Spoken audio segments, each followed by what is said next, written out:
안녕하십니까. 청소년 상담사 상급 대비 발달 심리 이론 강의 들어갑니다.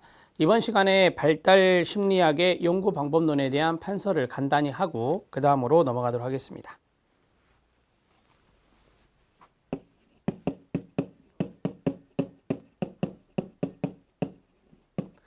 자, 연구 방법론이 있는데 연구 방법론에서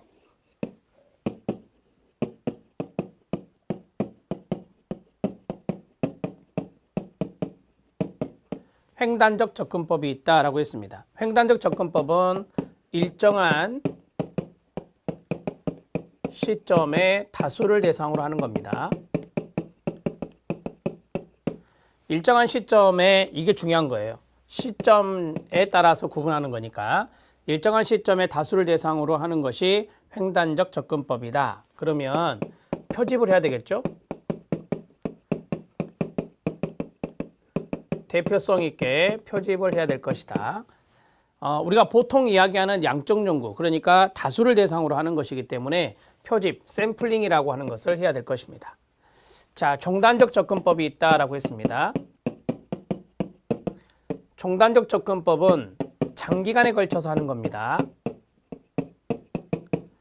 장기간에 걸쳐서 한다.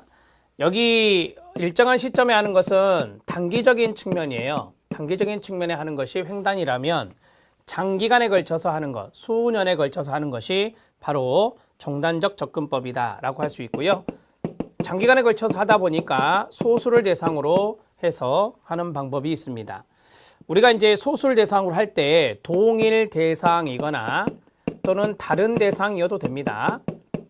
다른 대상을 소수, 그러니까 뭐 예를 들어서 10명이 안 되는 그러한 소수 인원을 대상으로 한다. 거기에 나와 있지 않지만 종단적 접근법에는 패널 조사라고 하는 것이 있고요. 경향 조사라고 하는 것이 있고요. 그 다음에 동년배 조사라고 하는 것들이 있어요. 이런 것들이 이제 종단적 접근법 중에 하나입니다. 패널 조사가 바로 이제 동일 대상을 하는 거고, 동일 대상을 하는 것이고, 그 다음에 경향조사와 동년배 조사, 이것이 바로 다른 대상을 연구하는 것이다. 이렇게 보시면 됩니다. 자, 그리고 이제 장기간에 걸쳐서 하다 보니 소수를 대상으로 한다 했죠. 대표성의 문제가 생깁니다. 대표성의 문제가 생겨서 일반화가 어렵다라고 보시면 돼요. 일반화가 어렵다. 이렇게 정리하시면 되고, 자, 우리가 이제 종단적 접근법의 좋은 점은 뭐냐면 어떤 과정을 볼 수가 있죠. 발달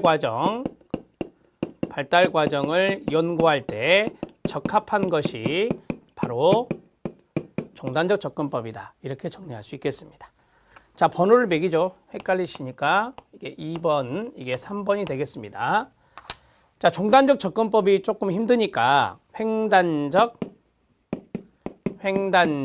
그 다음에 단기 종단적 접근법.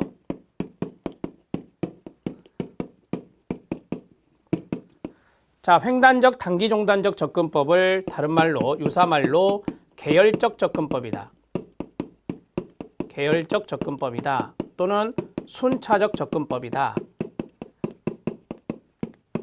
이렇게 말하기도 합니다. 자, 여기서 가장 중요한 대표 용어가 계열적 접근법이고 이게 시험에 많이 출제가 됐다. 이렇게 말씀을 드렸습니다. 자, 계열적 접근법을 이제 조금 그림으로 해보면 3세, 5세, 그러니까 3세와 2세와 5세를 할까요? 자, 2세와 5세의 아동을 일정한 시점에 조사를 합니다. 2세와 5세 아동들입니다. 많은 아동들을 조사를 합니다. 자, 이게 이제 뭐죠? 횡단이잖아요. 횡단인데 3년 후가 됐어요. 그러면 이 아이들이 조사했던 이 아이들이 5세가 되고 여기는 8세가 되잖아요. 그렇죠? 또 이 아이들을 뭐예요? 조사하는 겁니다. 또 3년 후 조사하는 거예요. 그러면 이 아이가 8세가 되고 11살이 됩니다. 또 이 아이들을 조사하는 거죠. 그러니까 이때 조사하는 것은 뭐냐면 횡단이 됩니다. 횡단이 되는데 3년 후도 이제 종단, 여기서 끝내도 돼요. 더 할 수도 있고. 자, 이것이 뭐냐? 종단의 모습이잖아요. 이거는 횡단의 모습이고, 이건 종단의 모습이에요. 그래서 횡단적, 단기종단적 접근법이다. 이런 식으로 이야기하기도 합니다. 자, 그럼 여기 안에서 우리가 이제 연령 효과를 알 수 있죠. 연령 효과도 알 수 있고, 그 다음에 측정 시기를 또 달리하고 있죠. 측정 시기를 달리하고 있으니까 3년 전, 3년 후 이런 식으로 측정 시기 효과도 알 수 있습니다. 측정 시기 효과도 알 수 있다. 그 다음에 여러 아동들을 한다고 했잖아요. 그래서 출생 집단 효과 이것도 알 수 있다. 우리 시험에 나왔던 것이 이거예요. 연령 효과, 측정 시기 효과, 출생 집단 효과 이런 것들을 알 수 있는 설계법이 뭐냐? 계열적 접근법이다. 이렇게 정리하시면 됩니다. 이것을 파악할 수 있다 이거죠. 파악이 가능하다. 이렇게 정리를 하시면 되겠습니다. 요 세 가지 정도만 판서를 하겠습니다. 나머지 두 가지는 교재로 충분히 이해가 되시니까요. 자, 이제 3절 발달 이론 들어갑니다.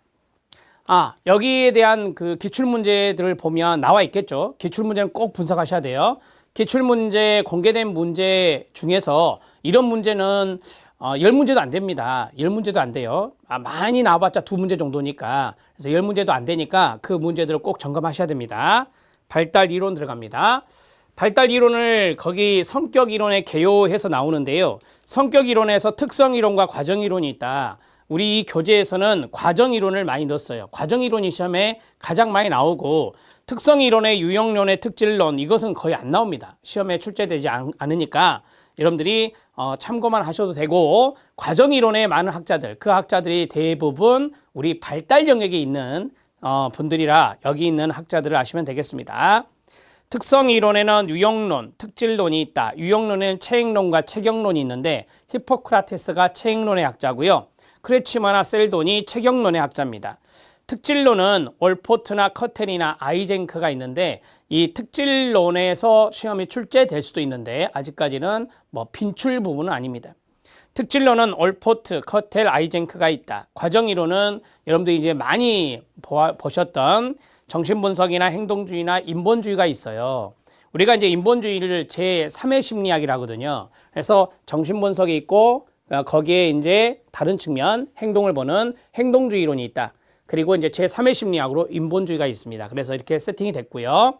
정신분석에 지그문트 프로이트가 있고 신정신분석 이론이라고 해요. 새로운 신자를 써서 여기는 이제 아들러와 구스타브 칼 융이 있습니다. 행동주의는 조건형성 이론이 있죠. 조건형성 이론에서 고전적이냐 조작적이냐 이런 것들로 따지죠. 고전적이면 파블로프, 조작적이면 스키너, 우리가 도구적 조건형성이라는 말도 있죠. 손다이크 이런 것들은 나중에 학습이론에서 자세하게 배우실 것입니다. 자, 그 다음에 사회학습이론 반두라가 여기에 들어갈 수 있습니다. 여기가 이제 행동주의와 연관성이 있는 것이에요. 자, 그 다음에 인본주의는 로저스와 메슬로우가 있습니다. 현상학 이론의 로저스와 욕구 위계 이론의 아브라함 메슬로우가 있습니다. 자, 이렇게 해서 쭉 이제 과정 이론에 해당되는 것들을 봤습니다. 우리가 이제 성격 이론에서 특성 이론과 과정 이론이 이렇게 나누어지고 또한 유형론과 특질론으로 나누어지고 그 다음에 정신분석, 행동주의, 인본주의 학자들이 어떻게 나누어지는지 이 박스 안에 있는 것을 여러 번 봐주시기 바랍니다. 그러면 가지치기를 충분히 하실 수가 있을 것입니다. 자, 1번은 정신분석 이론의 지그문트 프로이트가 나왔는데요. 지그문트 프로이트 정신분석 이론 한 문제 정도 예상이 됩니다. 자, 정신분석 이론의 기본 전제가 있는데요. 여러분 정신분석 이론에서 가장 중요한 단어가 정신이 되겠죠, 당연히. 근데 이 정신의 구조를 의식과 전의식과 무의식으로 나눈 사람이 지그문트 프로이트고 이 세 가지 중에서 가장 강조한 게 무의식이에요. 그래서 여기 1번부터 7번까지 쭉 어떤 내용들이 나오는데 머릿속에 무의식을 좀 생각하시고요. 그 다음에 이분은 성적 본능 또는 성적 욕구를 강조했던 사람이잖아요. 그래서 성적 본능에 해당되는 원초화적인 요소를 강조했던 사람이고 이러한 성적 본능의 에너지를 리비도라고 하죠. 이 리비도에 따라서 발달 단계를 또 5단계로 나누었던 사람입니다. 자, 이런 것들을 미리 말씀드리는 것은 기본 전제를 좀 이해하기 쉽게 여러분들이 좀 받아들이기 쉽게 미리 서원을 해드린 겁니다. 자, 1번입니다. 인간의 정신은 다양한 에너지들이 상호작용하는 힘의 체계다. 정신의 동그라미. 에너지 체계인 정신은 정신의 동그라미. 에너지를 방출하고 긴장을 완화하는 작용을 합니다. 긴장이 감소되면서 즐거움을 느끼게 되는데 그 즐거움에 쾌락을 쓰시기 바랍니다. 그 쾌락이 바로 성적인 욕구를 말하는 쾌락을 말합니다. 쾌락의 원리에 입각한 것이 원초하거든요. 자, 그 다음에 사회는 개인의 에너지 방출 모두를 허용하지 않고 일정한 제한과 통제를 합니다. 사회, 통제라고 쓰면 돼요.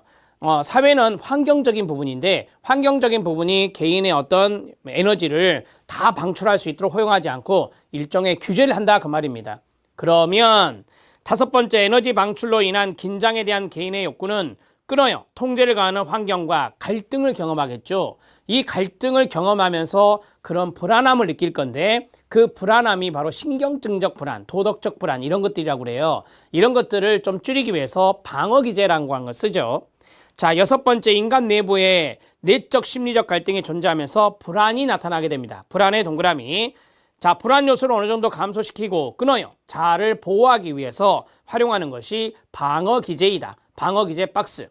이 디펜스 메커니즘이라는 방어기제를 처음으로 말한 사람이 지그문트 프로이트고 이것을 이론으로 정립한 사람이 막내딸인 안나 프로이트가 됩니다. 이 안나 프로이트의 이론은 뒤에 나옵니다. 7번입니다. 정신분석은 심리적 결정론의 동그라미 1. 심리적 결정론의 동의어가 정신적 결정론이에요.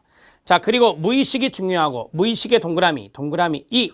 그 다음에 이 무의식 동기 중에 성적 욕구가 가장 중요하다. 성적 욕구의 박스 동그라미 3입니다. 자, 여기 7번에 중요한 게 다 들어있네요. 7번에 중요한 것 첫 번째 심리적 결정론, 두 번째 무의식, 세 번째가 성적 욕구다.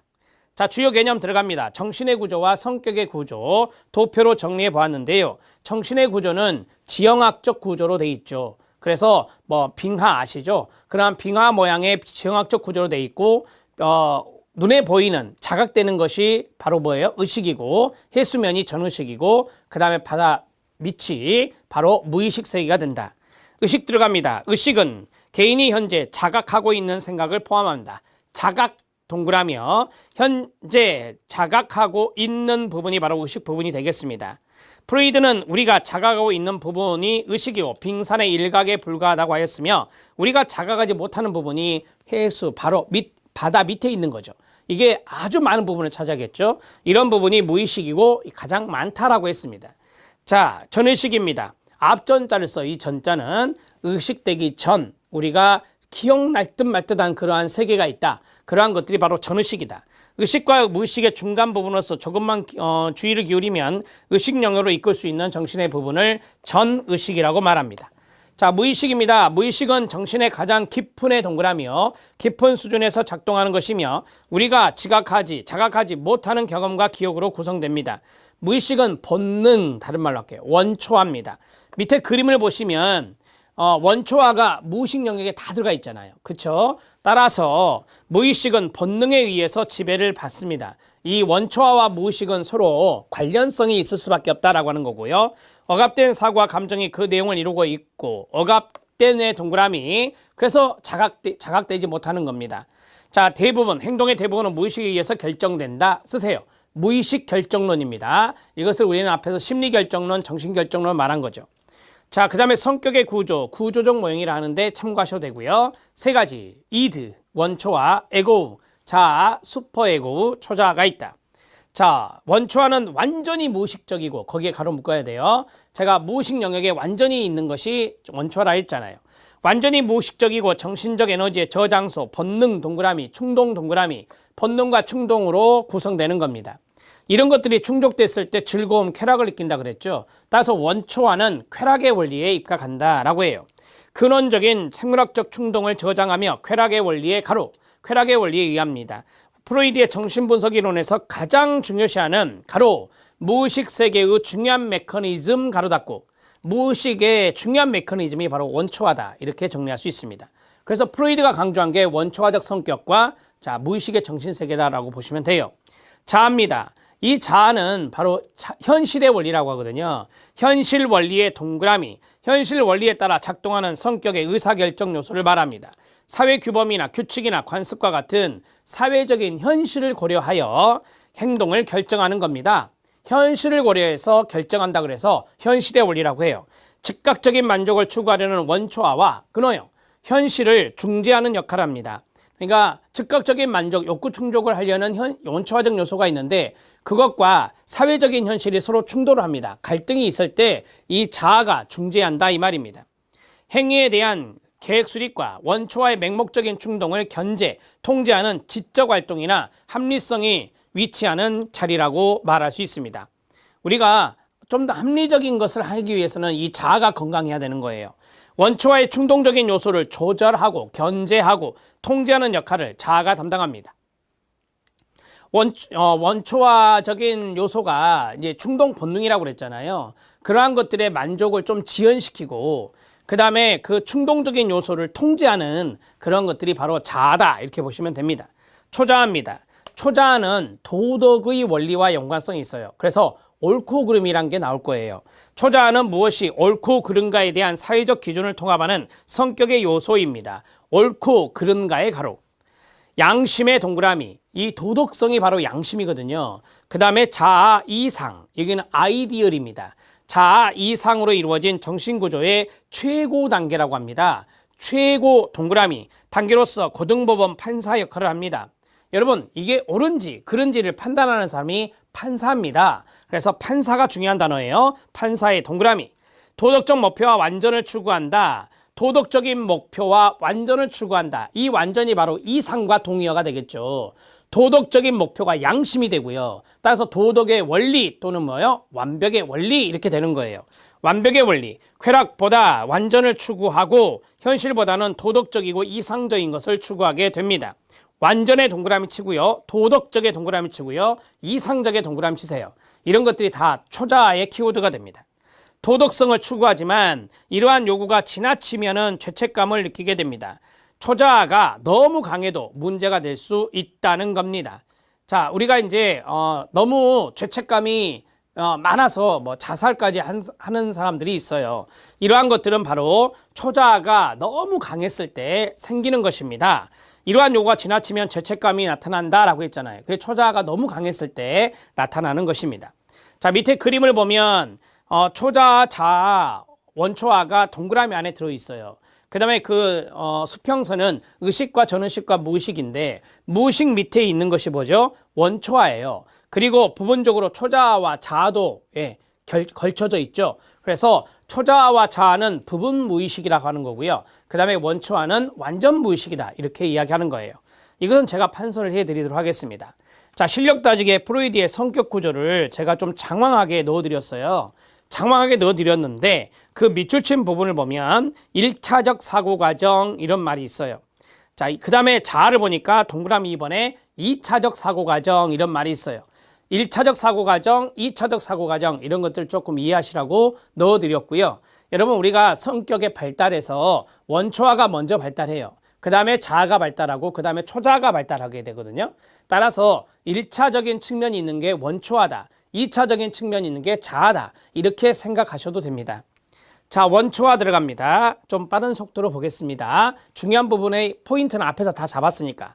자, 원초아는 성격의 원형이며 본질적인 체계라고 말합니다. 출생 시부터 프로이드가 말한 거예요. 출생 시부터 타고나는 것으로서 출생 시부터 타고나는 것 가로 딱 묶어주세요. 자, 그 다음에 정신에너지의 저장고입니다. 원초아는 전적으로 무의식 세계라고 할 수 있기 때문에 외부와 철저하게 단절되어 시간이나 경험에 따라 변화하지 않습니다.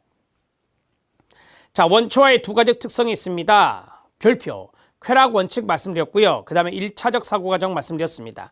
이것은 쾌락의 원칙, 고통을 피하고 쾌락을 추구하는 속성으로서 참을성 없이 즉각적으로 긴장을 감수하는 특성을 말합니다. 원초아는 긴장 해소를 통해 쾌감의 추구하는 목적 달성을 위해 긴장을 경감시키는 데 필요한 대상을 생각나게 만드는 작업을 하게 됩니다.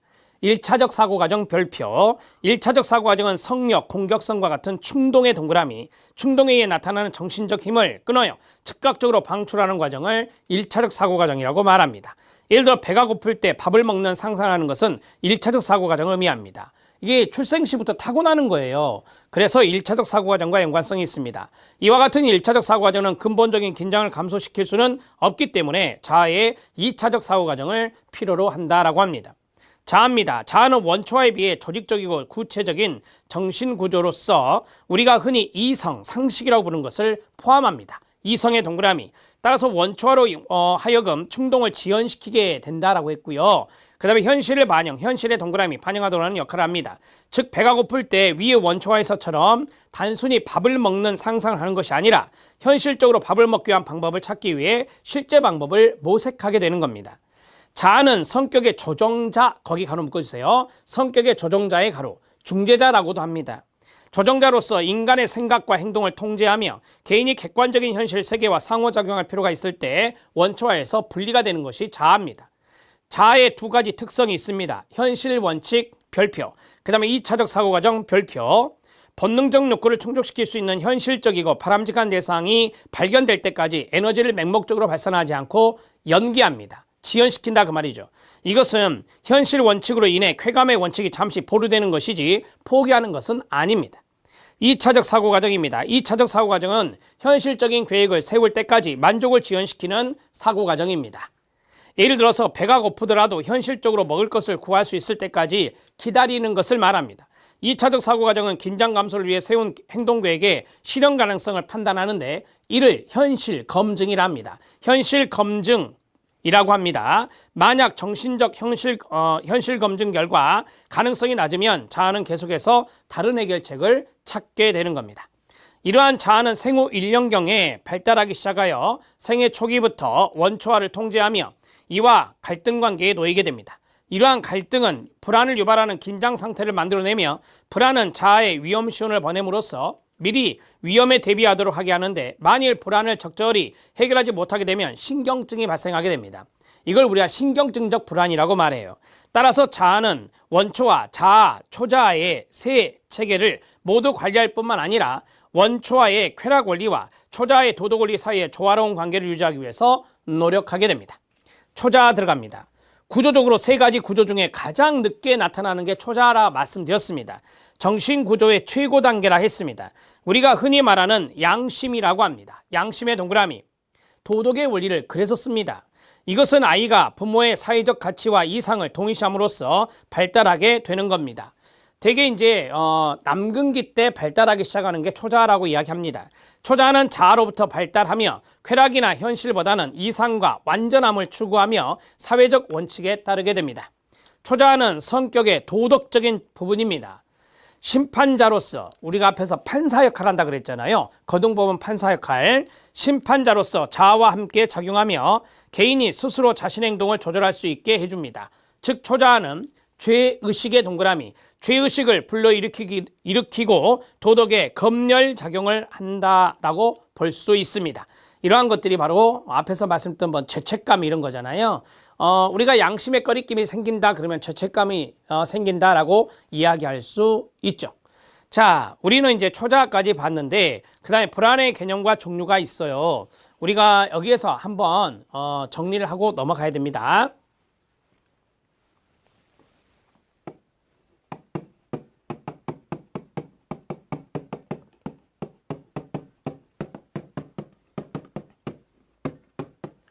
자, 정신분석 이론, 정신역동 이론이라고도 하고요. 대표적인 학자는 지그문트 프로이트가 되겠습니다. 자, 여기에서 포인트는 뭐였죠? 첫 번째, 정신의 구조였습니다. 정신의 구조였고, 정신의 구조는 지형학적인 측면을 말했고요. 그 다음에 성격의 구조가 있었죠. 성격의 구조도 세 가지, 정신의 구조도 세 가지였습니다. 자, 정신의 구조를 지형학적인 측면에서 이렇게 빙하를 그린다고 가정했을 때 우리가 이제 자각할 수 있는 부분은 여기고 자각하지 못하는 부분은 바로 해수면 아래가 됩니다. 자각할 수 있는 영역을 우리가 의식이라고 말하고 자각할 수 없는 영역을 무의식이라고 말하는 것입니다. 그러면 여기 해수면은 뭐냐? 해수면은 앞전자를 써서 전의식이라고 이야기하는 것입니다. 자, 자각할 수 있는 영역, 현재 자각할 수 있는 영역을 의식의 개념으로 잡으시면 되고요. 자각할 수 없이 억압된 영역을 무의식이라 보시면 되고요. 자, 이거는 뭐예요? 네, 노력하면, 충분히 주의를 기울이고 노력하면은 의식이 가능한 것을 전의식이라 합니다. 그래서 이것을 우리가 다른 말로 이용 가능한 기억이라고도 합니다. 이용 가능한 기억만 쓰고 넘어갈게요. 자, 프로이드가 강조한 것은 여기요. 무의식을 강조했다라고 했죠.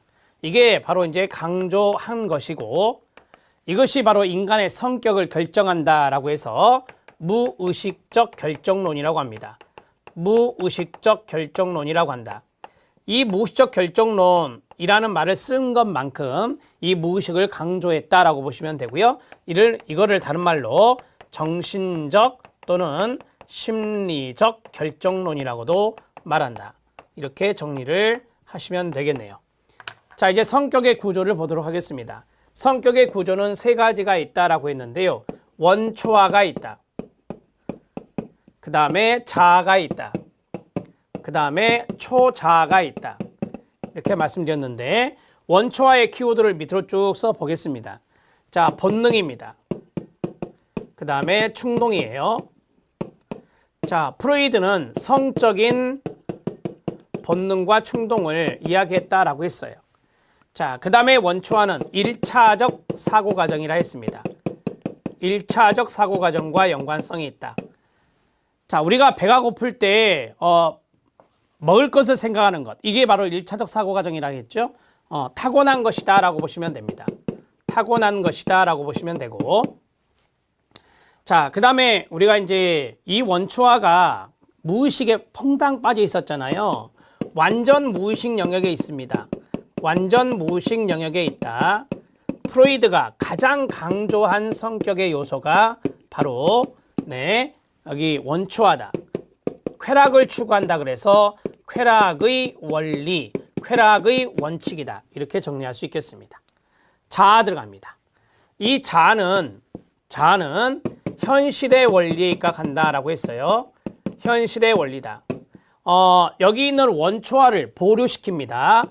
원초화의 만족을 지연시킨다. 보류시키는 것이 바로 자아다. 현실에 입각했을 때 우리가 현실적인 계획을 세운다라고 하잖아요. 현실적인 계획을 세운다. 계획을 수립하는 것. 이것을 바로 2차적 사고과정이라 한다. 2차적 사고과정이라 한다. 이렇게 정리하시면 됩니다. 자, 이 자아는요, 성격의 조정자, 성격의 중재자라 했어요.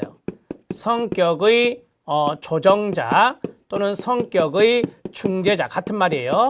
중재자로 보시면 됩니다. 자, 이 자아는 부분 무의식입니다. 초자아와 똑같이 부분 무의식 영역이다. 그러니까 일정 부분 전의식도 있고 의식도 있는 거죠. 그래서 부분 무의식 영역이 두 가지고 완전 무의식 영역이 바로 원초화다. 이렇게 정리할 수 있습니다. 자, 초자아 들어갑니다. 초자아는 도덕의 원리, 그 다음에 완전의 원리라고 했습니다. 자, 도덕의 원리에서 양심이 생각나야 되고, 그 다음에 여기 완전의 원리에서 이상이 생각나야 된다. 이건 자아 이상입니다. 자아 이상. 그래서 자아와 함께 상호작용하면서 이상을 추구하는 것이 바로 초자아다. 이렇게 정리하시면 됩니다. 자, 우리가 초자하면은 죄의식과 연관성이 있다 그랬죠. 양심이 바로 죄의식이 됩니다. 자, 이상은 죄의식은 아닙니다. 그렇죠? 우리가 어떤 아이한테 상을 주고 벌을 줄 수 있어요. 상을 주게 되면은 이상을, 그 다음에 벌을 주게 되면은 뭐예요? 죄의식, 양심의 가책을 느끼게 됩니다. 아, 그러면 상과 벌에 의해서 생겨나는 것이 바로 초자적 요소다. 이렇게 정리할 수 있고요. 마지막으로 초자는 고등법원 판사 역할을 한다. 고등법원 판사 역할을 한다. 자, 이것은 옳고 그름을 판단한다라고 보시면 됩니다. 옳고 그름을 판단하는 고등법원 판사 역할을 한다. 이렇게 정리하시면 되겠습니다. 자, 이제 이 세 가지를 한꺼번에 하면 제일 처음에 원초아가 발달하고요. 그 다음에 자아가 발달하고요. 그 다음에 초자아가 발달합니다. 초자아의 순으로 발달한다. 이런 식으로 마지막으로 마무리를 하나 해주시면 되겠습니다. 자, 여기까지 정리를 했고요. 이제 세 번째 불안 들어갑니다. 여러분, 이 불안은 우리가 현실적인 불안과 신경증적 불안과 도덕적 불안이 있다라고 하는데 방어기제와 연결해서 또 생각을 하셔야 됩니다. 불안의 개념, anxiety라고 하는 불안이란 위험이 가까이 있다는 신호를 자아가 느끼는 거고요. 그러면은 위험이 가까이 있다는 신호를 자아가 느꼈을 때는 자아가 불안해지는 거예요. 그러면 자아를 보호해야 되잖아요. 그래서 자아 방어 기제라고 하는 거예요. 자, 불안의 종류, 현실적인 불안, 현실 세계의 위협에 대한 자아의 불안을 말합니다. 자, 우리가 시험이 다가오면 불안해지죠. 이게 이제 현실적인 어떤 상황이 됐을 때 불안한다 그래서 현실적 불안이라 해요. 이것들은 그냥 우리가 현실에 맞닥뜨리면 되는 거고, 그러면 이제 이 불안이 이제 없어지는 거겠죠. 그러나 신경증적 불안과 도덕적 불안 이 두 가지는요, 우리가 방어 기제를 쓰는 겁니다. 그러면 신경증적 불안, 신경증이라는 말이 눈에 띄셔야 돼요. 본능, 동그라미. 본능의 충동이 원초아가 그 말이에요. 원초아가 의식 속으로 들어옴으로 인해서 느껴지는 불안이다. 성적, 공격적 충동이 느껴지면 불안해하는 겁니다. 그래서 우리가 본능 충동과 연관성이 있기 때문에 원초아와 자아 간의 충돌이라고 그래요. 원초아와 자아 간의 충돌이라고 하고, 자, 그 다음에 도덕적인 불안입니다. 도덕하면은 초자아였잖아요.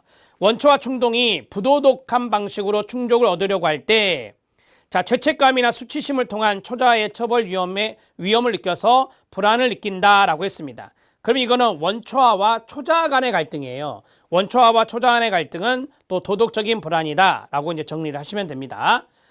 그 가로 안에 있는 것 좀 신경 쓰십시오. 원초아와 자아 간의 불안이면 신경증적 불안이고, 도덕적이라는 말이 들어갔으니까 원초아와 초자아 간의 갈등으로 인해서 나타나는 것이 바로 도덕적 불안이다라고 정리를 해 주시기 바랍니다.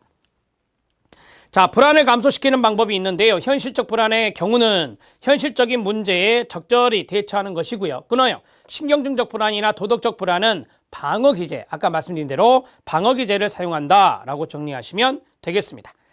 자, 이 불안의 종류에서 원초아와 자아 간의 갈등, 그 다음에 원초아와 초자아 간의 갈등, 그 가로 안에 있는 말을 좀 연상해 주시면서 앞에 있는 타이틀을 잡으시면 됩니다. 그래서 신경증적 불안이 이거고 도덕적인 불안이 이거구나 라고 정리하시고요. 이 불안이 됐을 때는 자아를 방어해야 되잖아요. 자아를 보호해야 됩니다. 그래서 방어 기제를 쓴다.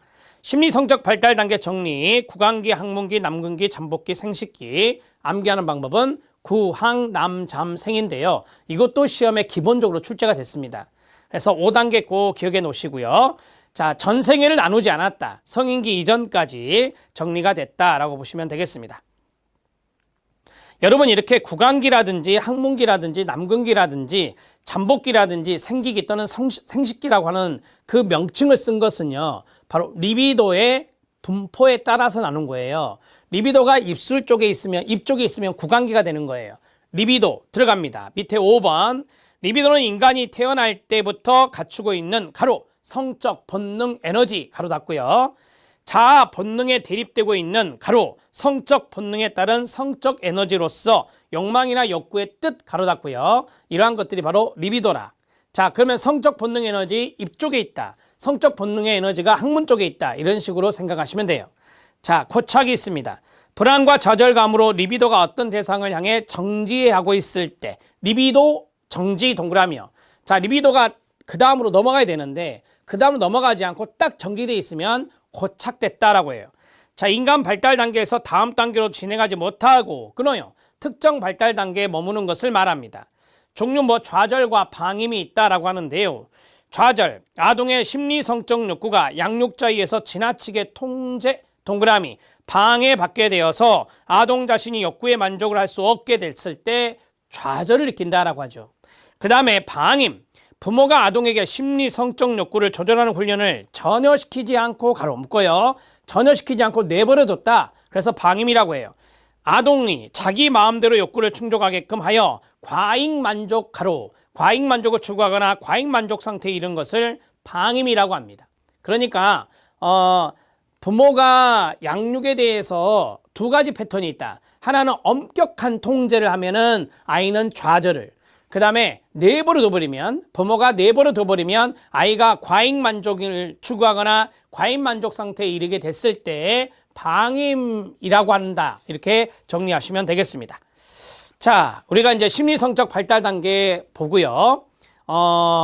이 교재 내용을 쭉 본 다음에 제가 그 다음 시간에 또 판서하겠습니다. 자, 구강기가 있습니다. 우리가 이제 앞에서 기본적인 개념들은 좀 봤습니다. 입에서 쾌락을 얻고, 입의 동그라미요. 수동적으로 부모의 보살핌을 받으며 유아는 의존적이고 다른 사람으로부터 분화되지 않은 상태를 말합니다. 이 단계의 수유 경험은 우리가 이제 모유 경험이라고 되고요. 수유 경험은 후기 발달에 영향을 주고 이유 방식이 가장 중요합니다. 애착 동그라미. 이 구강기 때 가장 중요한 단어가 애착 형성이에요. 애착 형성이 중요하다. 이게 일종의 과업이죠. 학문기. 자, 우리가 이제 18개월까지를 구강기를 하고 그 다음에 3세까지를 학문기를 하는데 리비도의 분포가 학문으로 이동하는 시기를 말합니다. 부모에 의한 배변 훈련이 중요한 단어예요. 배변 훈련의 동그라미. 배변 훈련 후에 성격 발달의 효과를 나타냅니다. 만약에 잘못 발달된 성격은 학문 보유적 성격과 학문 폭발적 성격이 있다라고 해요. 강박성, 강박은 완벽성을 추구하는 거예요. 그래서 강박성, 그래서 학문 강박적 성격이라고도 합니다. 강박성, 완벽주의, 죄책감, 완고함, 인색한 성격은 학문 강박적, 학문 보유적 성격이고 양가 감정이 있고 더러움, 지저분함, 반항, 분노, 가학성, 피학성 이런 것들은 학문 폭발적 성격을 띤 아이들의 특징입니다. 남근기입니다. 아동이 자신의 성기를 만지고 자극한 데서 쾌감을 느끼는 시기라고 하는데요. 이때 이제 컴플렉스가 나타납니다. 남아는 오이디푸스 컴플렉스, 여아는 일렉트라 컴플렉스라고 해요. 남아 동그라미. 남아는 어머니에 대해 이 이성 부모에 대한 사랑으로 나타나는 게 컴플렉스라고 그래요. 어머니에 대해 성적으로 친근감을 느끼고 아버지를 경쟁 상태로 보아 적대시합니다. 오이디푸스 컴플렉스. 이때 거세 불안이 나타납니다. 그 다음에 여아 동그라미. 여아는 아버지에 대해 특별한 관심을 기울이고 남자아이와 자신의 성기가 다르다는 것을 알고 부러워하는 남근선망을 경험합니다. 남근선망 동그라미. 이거는 일렉트라 컴플렉스입니다. 잘못 발달된 성격, 욕구 좌절이나 욕구 충족이 너무 심했던, 우리가 이제 욕구 좌절, 아래 좌절이 있었고 욕구 충족이 너무 심했던 그건 방임이 있었잖아요. 양극단의 경우를 겪는 남아의 경우 거세 불안과 함께 윗어른 또는 윗어른을 두려워하고 여아는 유혹적이고 정서가 불안정한 히스테리 성격이 될 수 있다 이 말입니다. 잠복기, 성적인 관심이 잠시 잠복됩니다. 리비도 잠복이라고 쓰면 돼요. 자, 그러면 리비도가 잠복됐다 그러면 이성이 아니라 뭐겠어요? 동성이겠죠. 전 단계까지 경험해온 성적 욕망이나 성적 갈등 연성은 잠재되고 활발한 문화활동과 또래의 관심을 보이는 것과 같은 승화 현상의 밑줄. 그 또래에다 쓰세요. 동성친구입니다. 그 또래는 동성친구고 승화 현상이 가능하다. 여기서 승화는 방어기제의 승화가 아니라 방어기제의 승화라기보다는 우리가 보통 성적 욕구가 잠복됐다, 잠재됐다. 성적 욕구가 동성친구로 옮겨가는 일종의 승화다. 이렇게 이야기할 수 있습니다. 자, 그 다음에 생식기입니다. 사춘기부터 성적으로 성숙되는 성기 이전의 시기를 말합니다. 성인기 이전까지를 말해요. 그러면 전생애가 아니죠. 노년기까지 안 갔으니까. 자, 2번 이성의 동그라미요. 생식기, 성기기라고도 하는데 이 명칭에서 우리가 이성에 관심이 있구나라고 생각할 수 있어요. 근데 이성 부모가 아닌 이성 친구가 되겠죠. 이성에 대한 관심과 인식이 다시 증가하며 성적, 공격적 충동이 다시 나타나게 됩니다. 자, 우리가 이제 컴플렉스가 이성에 대한 관심이라 했잖아요. 제2의 컴플렉스 시기라고 하고, 자, 우리가 앞에서 했던 잠복기가 초등학교 시기예요. 초등학교 시기고, 이제 중학교 때부터 이제 다시 생식기가 돼서 청소년기가 여기에 들어가요. 자, 그 다음에 잘 발달된 성격, 성숙한 이성관계를 수립하게 되고, 주체성 형성, 또는 이제 정체감 형성, 이렇게 되겠죠. 그 다음에 성숙과 주체성 가진 성격이 나타나게 됩니다. 잘못 발달된 성격은 과거 잘못된 발달 단계에 사로잡혀 정체성에 혼란이 오게 됩니다. 정체성 혼란에 동그라미 치면 돼요. 자, 됐습니다. 여기까지 발달 단계 말씀드렸고요. 그 다음에 실력 따지기 봐주시기 바랍니다. 자, 에로스와 타나토스가 있습니다. 이거 참고하셔도 됩니다. 프로이드의 주장에 의하면 인간은 살고 싶다는 생각을 가지고 있으면서 마음 깊은 곳에서 끊임없이 죽음 동그라미, 죽음을 생각하고 있다고 합니다. 프로이드는 이러한 죽음의 본능을 타나토스라고 말합니다. 이 타나토스는 그리스 신화에 나오는 의인화된 죽음의 신을 말하는데요. 아무튼 죽음의 본능은 타나토스다, 이렇게 보시면 되겠습니다. 이 타나토스와 대립되는 존재가 에로스인데요. 에로스는 새로운 생명을 창조하는 원동력인 동시에 생존 본능의 동그라미, 생존 본능, 죽음의 본능, 생존 본능, 서로 반대가 되는 거죠. 1920년에 저술한 쾌감 원칙의 피안이라는 책에서 프로이드는 인간에게 삶 본능과 죽음의 본능이 있는데 이 두 개의 대립된 본능이 인간의 정신을 지배하고 있다는 새로운 이론을 전개하게 됩니다. 일반적으로 에로스와 타나토스는 서로 굳게 융합되어 낼 수 없을 정도로 결부되어 있습니다. 이를테면 동전의 앞뒷면과 같은 것이라고 할 수 있는데요. 인간은 에로스에 이끌려 삶을 영위하게 되는 거고 타나토스의 영향을 받아 죽음의 길을 향해 달려가고 있다는 겁니다. 자, 에로스는 생존 본능, 삶의 본능, 타나토스는 죽음의 본능, 이런 정도만 정리해 놓으시죠. 자, 정리. 지그문트 프로이트의 심리성적 발달 단계와 특징입니다. 앞에서 우리는 좀 장황한 걸 봤고 정리를 짧게 해드렸습니다. 리비도가 이비에 집중되어 있으며 주로 빨기의 동그라미, 빨기를 통해 쾌락을 얻고 원초화의 동그라미, 원초화가 지배적인 게 뭘까요? 구강기입니다. 1.5세, 18개월까지입니다. 그 다음에 배변 훈련, 외부 현실, 이 배변 훈련이 배변으로 인해 얻어지는 만족을 방해한다. 부모에 의한 배변 훈련이 외부에서 주어지는 거잖아요. 그래서 외부 현실에 의해서 배변으로 인해 얻어지는 그런 만족을 방해하는 것이, 방해받는 것이 항문기라고 합니다. 그 다음에 3세에서 6세, 초등학교 들어가기 전 정도라고 아시면 되겠는데요. 근친 상간에 관한 환상, 이성 부모에 대한 성적 관심이라고 했잖아요. 그 다음에 오이디푸스 컴플렉스, 그 다음에 불안, 초자아가 형성된다라고 했습니다. 초자아가 바로 이제 마지막 순서로 돼 있죠.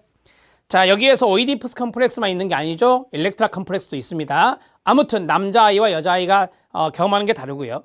그 다음에 잠복기입니다. 동성의 동그라미, 동성 친구에게 관심이 있고 성적 본능의 승화 단계라고 말하면 돼요. 성적 본능이 잠재된 승화 단계라고 보시면 됩니다. 승화의 동그라미, 생식기, 청소년기부터 시작을 해서 성인기 이전까지. 자, 거기 생식기 왼쪽에다가 이거 쓰시기 바랍니다. 전생의 X라고 쓰면 됩니다. 이성 동그라미, 이성에 관심이 있으며 성역할 정체감이나 정체감의 동그라미 치면 됩니다. 그 다음에 성인으로서의 사회적 관계가 발달되는 시기가 바로 생식기가 된다. 구, 항, 남, 잠, 생 5단계에 대해서 쭉 말씀드렸습니다. 그 하늘색 바탕에 있는 구강기에서부터 생식기까지 구, 항, 남, 잠, 생의 동그라미를 5개를 쳐주시기 바랍니다. 자, 여기까지 프로이드의 이론을 했습니다. 프로이드의 이론의 내용에서 여기까지 판서가 됐는데 그 다음 판서를 간단하게 끝내고 그 다음에 안나 프로이드의 방어기제 이론을 들어가도록 하겠습니다. 다음 시간에 그렇게 하도록 하겠습니다. 수고하셨습니다.